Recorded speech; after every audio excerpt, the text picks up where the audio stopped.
আসসালামু আলাইকুম প্রিয় ফুটবল প্রেমী। আপনাদের জন্য আজকের এপিসোডে রোমাঞ্চকর তুলনা দুই তারকা মিডফিল্ডারের এক দুঃসাহসিক যাত্রা জামাল ভুঁইয়া বনাম সামিদ সোম। কে হবে বাংলাদেশের মিডফিল্ডের আসল মহাতারকা, চলুন একসঙ্গে জানি। আজকের বিশেষ প্রতিবেদনে দুই মিডফিল্ড জেনারেল মুখোমুখি তুলনা জামাল ভুঁইয়া ও সামিদ সোম। দুইজনের খেলার ধরন আলাদা, কিন্তু তাদের প্রতিভা কিংবা অভিজ্ঞতা কোনটা এগিয়ে, চলুন বিস্তারিত দেখি। জামাল ভুঁইয়া বাংলাদেশের মিডফিল্ডের রক।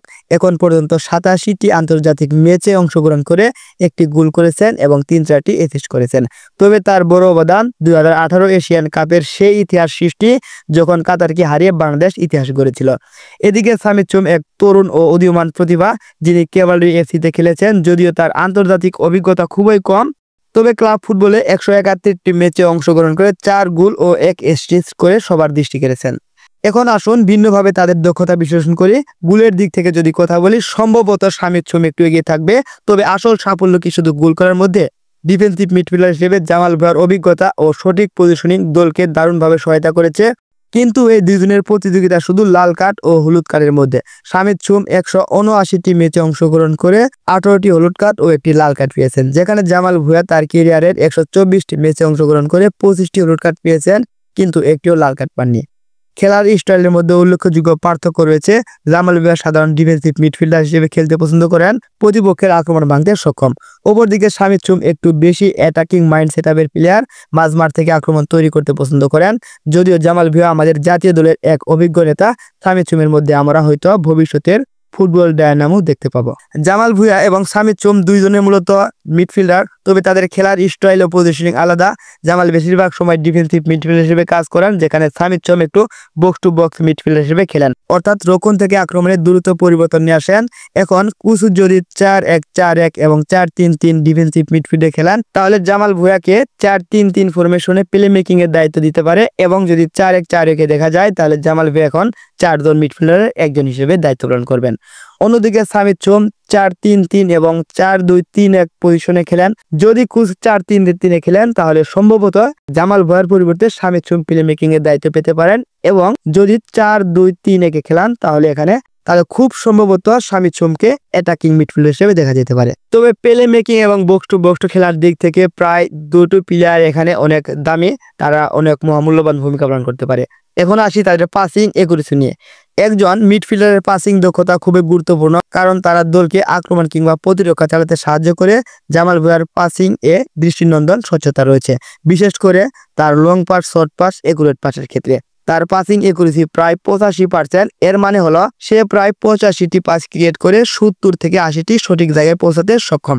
তবে সামিদ সোমের পাসিং একুরেসি 90% পর্যন্ত পৌঁছায়। সামিদের পাসগুলো একটু বেশি ফাইনাল টাচ এবং ক্রিয়েটিভ, যার মাধ্যমে তিনি আক্রমণ শুরু করতে সক্ষম হন। এখন আসুন আমরা কিছু গুরুত্বপূর্ণ মিডফিল্ড স্কিল নিয়ে আলোচনা করি, যেগুলো মূলত একজন মিডফিল্ডারের দক্ষতা হিসেবে বিবেচিত হয়। বল রিকভারি। জামাল ভুঁইয়া বেশ অভিজ্ঞ, বল হারালে দ্রুত ফিরিয়ে পেতে চেষ্টা করেন এবং মিডফিল্ডারের সাপোর্ট দেন। অন্যদিকে সামিদ সোম অন্তত দ্রুত বল পুনরুদ্ধার করতে সক্ষম, বিশেষ দ্রুত গতির আক্রমণের মধ্য থেকে সে বল ফিরিয়ে নিয়ে আসতে পারেন। পজিশন নিয়ে যদি কথা বলি, জামাল ভুঁইয়া দক্ষ এবং পজিশন দক্ষতা দিয়ে তিনি প্রতিপক্ষের আক্রমণ ঠেকাতে বরাবরই দক্ষতার পরিচয় দিয়ে থাকেন। সামিদ সোম পজিশনের অনেক উন্নতি করার সুযোগ রয়েছে, তবে তিনি খুবই কার্যকরী। যখন তার পজিশন ঠিক থাকে, তখন মাঝ মাঠে জায়গা তৈরি করতে পারেন। ট্যাকলিং। একদম মিডফিল্ডারের বড় পরিচয় হচ্ছে কে কতটুকু ট্যাকলিং করতে পারে। প্রায় সব সময় সঠিক জায়গায় ট্যাকল করতে পারদর্শী, তার অ্যাটাকিং ক্ষমতা অন্তত ভালো, তার জন্য জামাল ভুঁইয়া একটু এগিয়ে থাকতে পারেন। জামাল ভুঁইয়া প্রায় সব সময় সঠিক জায়গায় ট্যাকল করতে পারদর্শী, তার ট্যাকলিং ক্ষমতা অন্তত ভালো। অন্যদিকে সামিদ সোমের ট্যাকলিং কিছুটা আগ্রাসী এবং বেশি রিস্কি হতে পারে, তবে বেশিরভাগ সময় তিনি তার এই রিস্কি সিস্টেম প্রয়োগ করে সফলতা নিয়েছেন। ডিফেন্সিভ কন্ট্রিবিউশনের কথা ভুলে গেলে চলবে না। জামাল ভুঁইয়া অনেক অভিজ্ঞ ডিফেন্সিভ মিডফিল্ডার, পজিশন, বল ছিনতাই করা এবং ট্যাকলিং এর মাধ্যমে খুবই কার্যকরী। যদিও সামিদ সোম মূলত একজন আক্রমণাত্মক মিডফিল্ডার, তবে ডিফেন্সিভ দায়িত্ব তিনি অনেক ভালো করেন, কারণ তিনি প্রায়ই বক্স টু বক্স মিডফিল্ডার হিসেবে মাঠে নামেন। ক্রিয়েটিভিটি। জামাল ভুঁইয়ার ক্রিয়েটিভিটি কিছুটা কম, তবে মাঠে গুরুত্বপূর্ণ সোজা পাস ও শর্ট পাস প্রদান করতে পারেন। অন্যদিকে সামিদ সোম অনেক বেশি ক্রিয়েটিভ, তার থ্রু বল ও ফাইনাল পাস আক্রমণ রচনা করতে সহায়তা করে। শেষে যদি তুলনা করা হয়, জামাল ভুঁইয়া আমাদের জাতীয় দলের অভিজ্ঞতার একজন মূল স্তম্ভ, তবে সামির সোম তরুণ, ক্রিয়েটিভ, ভবিষ্যতে বাংলাদেশের মিডফিল্ডে বিশাল অবদান রাখতে পারেন। তার পাসিং একুরেসি এবং আক্রমণাত্মক গেম প্লে তাকে গুরুত্বপূর্ণ ভূমিকা নিতে সাহায্য করবে। তবে আপনি কি মনে করেন, জামাল ভুঁইয়া নাকি সামির সোম সেরা? কে হবে বাংলাদেশের সেরা মিডফিল্ডার? কমেন্টে আপনার মতামত জানাতে ভুলবেন না। আর ভিডিও যদি ভালো লাগে তাহলে অবশ্যই একটা সাবস্ক্রাইব করবেন। ধন্যবাদ সবাইকে। আসসালামু আলাইকুম।